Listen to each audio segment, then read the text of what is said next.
You've Got a Friend in Me. You've Got a Friend in Me.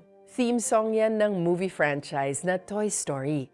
Sa pelikulang ito, masusubaybayan ang pagkakaibigan ng dalawang laruan na sina Buzz Lightyear at Woody.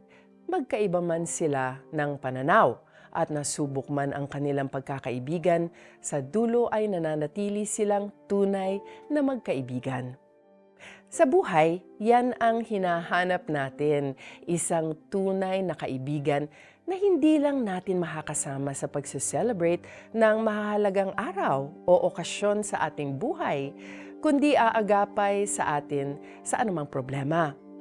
May mga pagkakataon kasing nasusubok tayo sa buhay, may panahong parang sunod-sunod at walang tigil ang problema na kinakaharap nating mag-isa. Alam ba ninyong hindi tayo nag-iisa sa mga pinagdaraanan natin? Meron tayong kasama sa kasiyahan at kalungkutan. Sabi sa Bible, greater love has no one than this, that someone lay down his life for his friends. Ang buhay ni Jesus ang naging kabayaran sa ating mga kasalanan. Isipin mo, ganyan tayo kamahal ni Jesus. Ibinigay niya ang lahat para tayo iligtas sa kasalanan at para tulungan tayo sa lahat ng pagkakataon.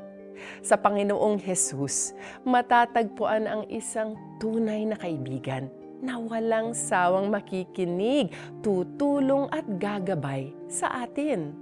Maaari natin siyang lapitan sa anumang pagkakataon. Kaya sa panahon na nag-aalala ka o may worries na gumugulo sa isipan mo, tandaan mo na palaging nariyan si Jesus para sa iyo. Kaya let's pray together. Lord Jesus, isinusuko ko ang lahat ng aking mga isipin na gumugulo sa akin. Ipinagkakatiwala ko ang lahat ng ito sa inyo at mananatili akong payapa dahil kasama kita sa lahat ng pagkakataon. In Jesus' name, I pray. Amen.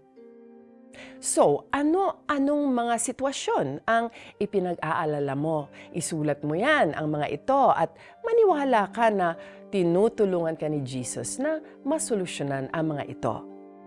Ang kaibigan ay nagmamahal sa lahat ng panahon at sa oras ng kagipitay, kapatid na tumutulong.